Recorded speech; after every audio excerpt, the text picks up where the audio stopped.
Saudara-saudara yang diberkati Tuhan, dalam ibadah hari kenaikan Tuhan Yesus ke sorga, kita akan melengkapinya dengan membaca dan merenungkan firman Tuhan. Namun sebelumnya mari kita berdoa, memohon bimbingan Roh Kudus. Kita berdoa.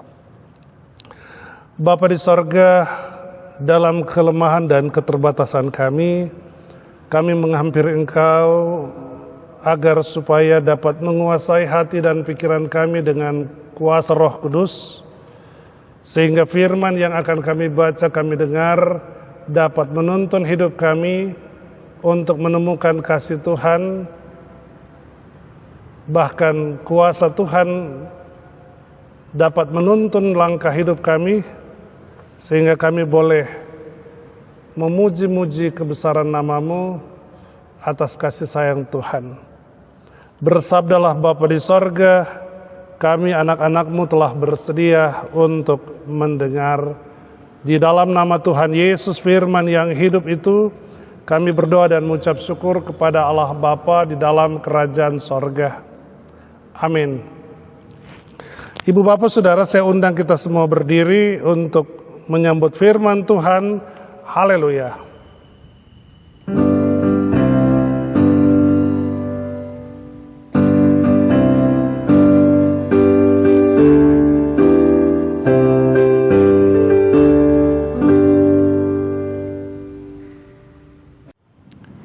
Pembacaan Alkitab dalam ibadah ini terambil dari Injil Markus pasal yang ke-16 ayat yang ke-9 sampai 20 yang mengatakan demikian. Yesus beberapa kali menampakkan diri dan mengutus murid-muridnya. Yesus terangkat ke surga. Setelah Yesus bangkit pagi-pagi pada hari pertama minggu itu, ia mula-mula menampakkan dirinya kepada Maria Magdalena. Daripadanya Yesus pernah mengusir 7 setan. Lalu perempuan itu pergi memberitahukannya kepada mereka yang selalu mengiringi Yesus dan yang pada waktu itu sedang berkabung dan menangis. Tetapi ketika mereka mendengar bahwa Yesus hidup dan telah dilihat olehnya, mereka tidak percaya. Sesudah itu, ia menampakkan diri dalam rupa yang lain kepada 2 orang dari mereka, ketika keduanya dalam perjalanan keluar kota. Lalu kembalilah mereka dan memberitahukannya kepada teman-teman yang lain. Tetapi kepada mereka pun teman-teman itu tidak percaya. Akhirnya ia menampakkan diri kepada ke-11 orang itu ketika mereka sedang makan. Dan ia mencela ketidakpercayaan dan kedegilan hati mereka. Oleh karena mereka tidak percaya kepada orang-orang yang telah melihat dia sesudah kebangkitannya. Lalu ia berkata kepada mereka, "Pergilah ke seluruh dunia, beritakanlah Injil kepada segala makhluk. Siapa yang percaya dan dibaptis akan diselamatkan. Tetapi siapa yang tidak percaya akan dihukum. Tanda-tanda ini akan menyertai orang-orang yang percaya. Mereka akan mengusir setan-setan demi namaku. Mereka akan berbicara dalam bahasa-bahasa yang baru bagi mereka. Mereka akan memegang ular, dan sekalipun mereka minum racun maut, mereka tidak akan mendapat celaka. Mereka akan meletakkan tangannya atas orang sakit, dan orang itu akan sembuh." Sesudah Tuhan Yesus berbicara demikian kepada mereka, terangkatlah ia ke sorga, lalu duduk di sebelah kanan Allah. Mereka pun pergilah memberitakan Injil ke segala penjuru, dan Tuhan turut bekerja dan meneguhkan firman itu dengan tanda-tanda yang menyertainya. Demikianlah pembacaan Alkitab. Berdasarkan firman Tuhan yang telah kita baca bersama atau kita dengarkan bersama, maka hendaklah firman Tuhan diam dengan segala kekayaannya di antara kamu, dan ucaplah syukur kepada Allah.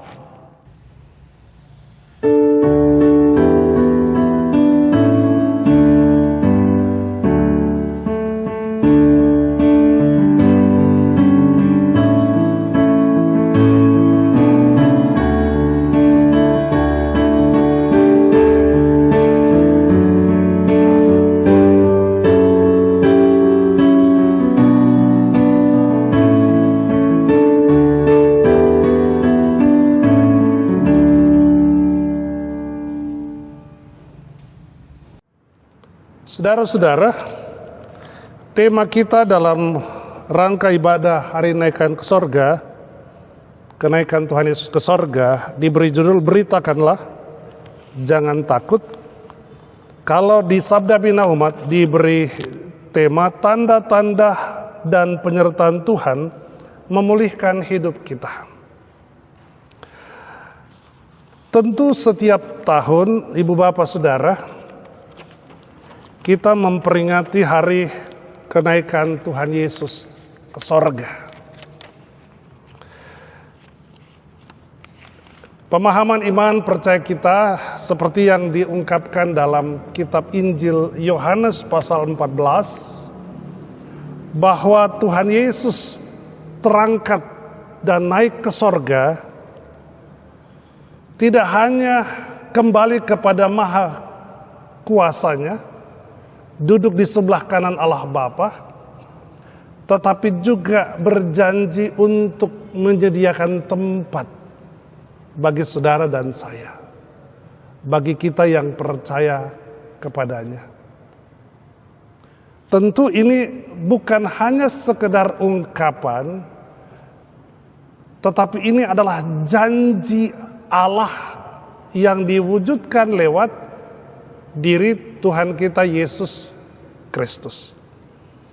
Ibu Bapak Saudara, kita tahu bersama bahwa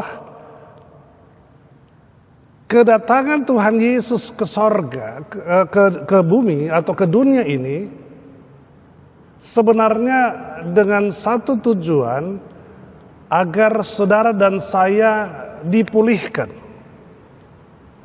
akibat dosa yang membelenggu kita. Akibat dosa itulah kita semakin menjadi jauh dengan Allah.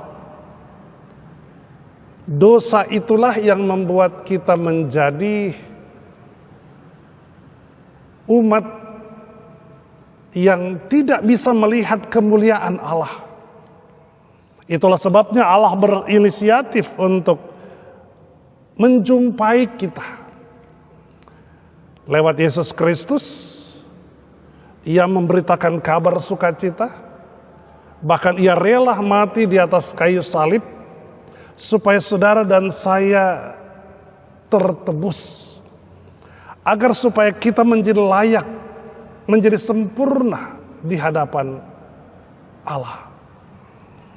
Setelah Tuhan Yesus melewati semua proses yang Ia harus lakukan di muka bumi ini, Ia melayani, Ia mengalami siksaan, banyak orang berteriak salibkan Dia, Ia disalibkan, Ia mati, dan Ia dikuburkan. Tetapi kemudian oleh kuasa Allah, Ia bangkit dari antara orang mati untuk menjelaskan bahwa Ia adalah Tuhan yang berkuasa.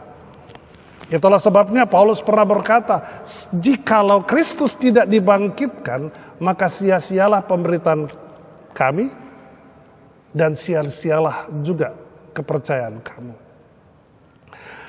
Persoalannya adalah Kristus tidak hanya dibangkitkan, tetapi Dia juga pada akhirnya terangkat, naik ke sorga.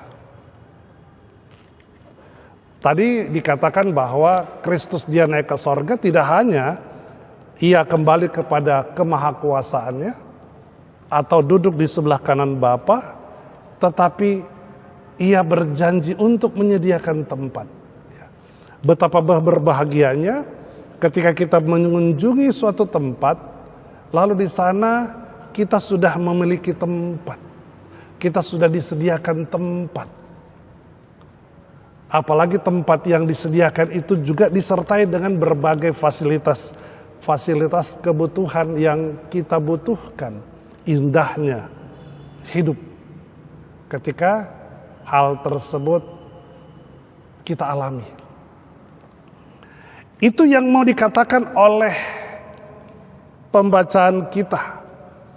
Karena itu setelah Yesus mati, Dia bangkit dari antara orang mati. Dia menampakkan diri untuk meyakinkan kepada orang-orang yang percaya kepadanya.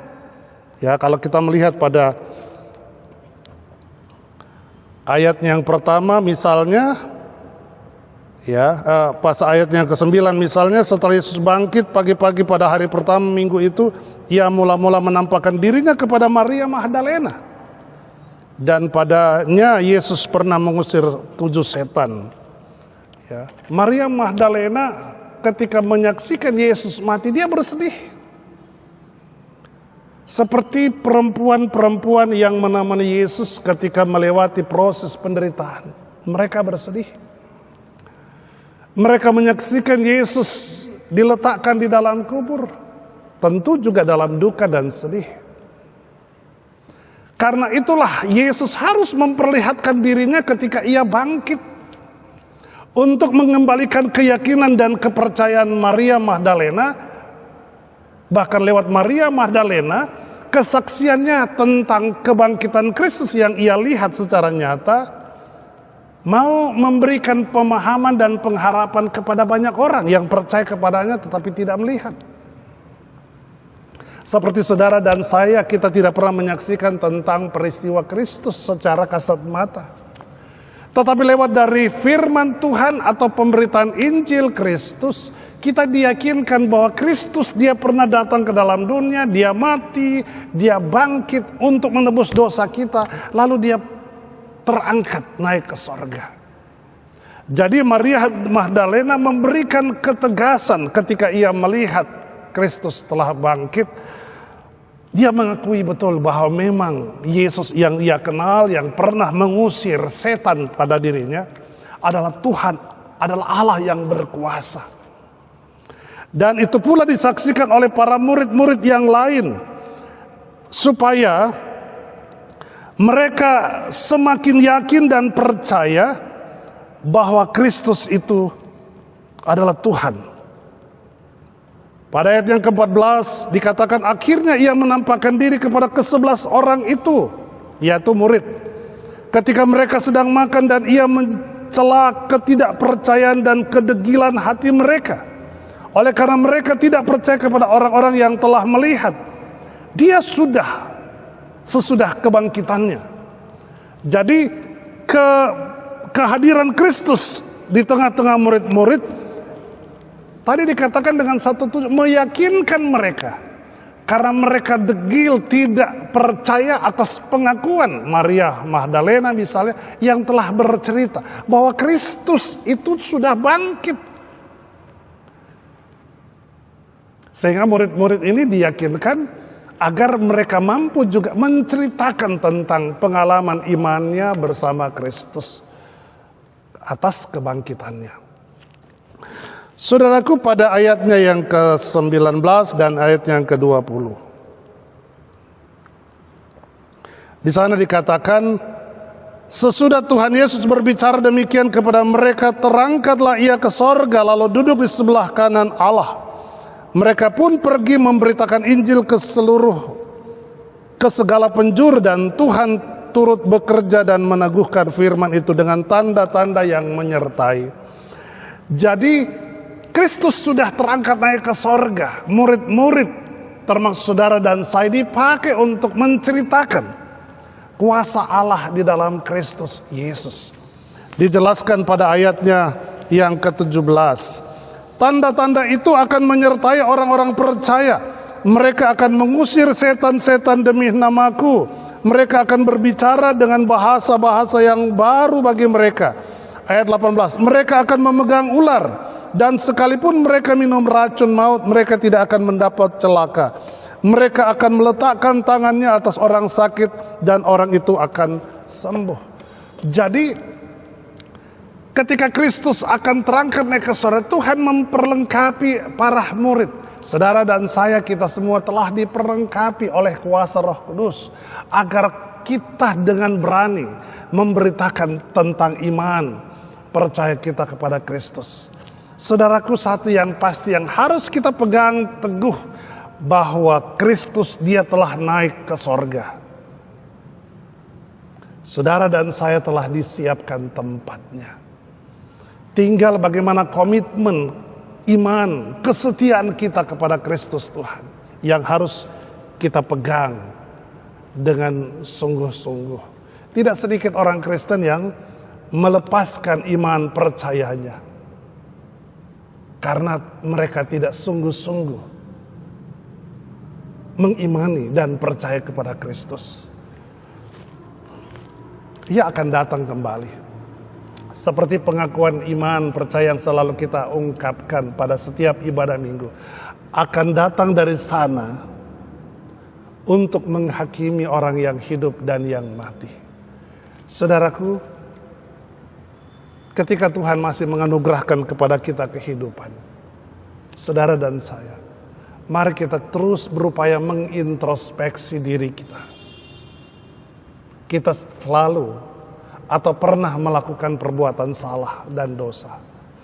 Tidak ada seorang pun yang tidak pernah berbuat salah dan dosa, saudara maupun saya. Tetapi Tuhan mengizinkan kita hidup untuk kita mengintrospeksi diri kita.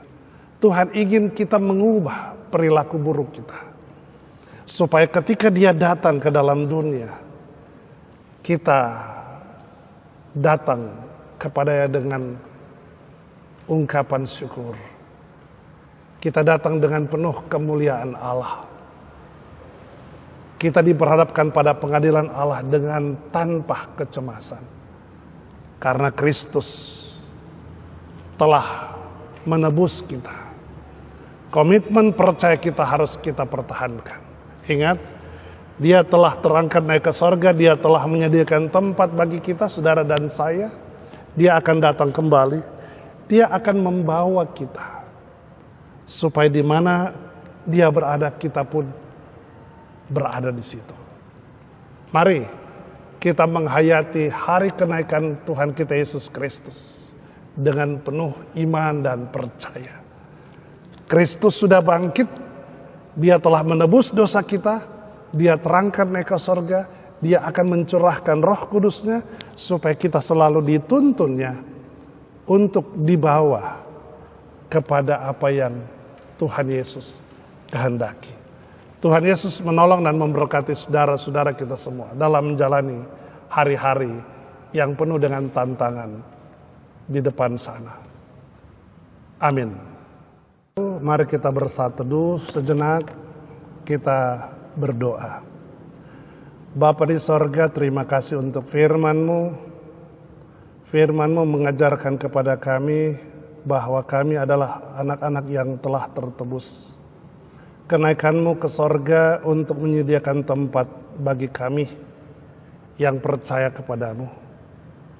Karena itu Bapa di sorga, Tuhan menolong kami agar supaya komitmen iman, kesetiaan dan ketetapan kami tetap kami pegang. Kami sadari bahwa kami adalah manusia terbatas. Seringkali dosa mengintip dan menguasai hati dan pikiran kami. Kami mohon Tuhan tolong kami agar kami betul-betul dapat hidup di dalam terang-Mu. Ampuni salah kami dan dosa kami Tuhan yang sering melawan kehendak-Mu. Demi Kristus Yesus Tuhan, Juru Selamat hidup kami berdoa dan mengucap syukur kepada Allah Bapa di sorga. Amin.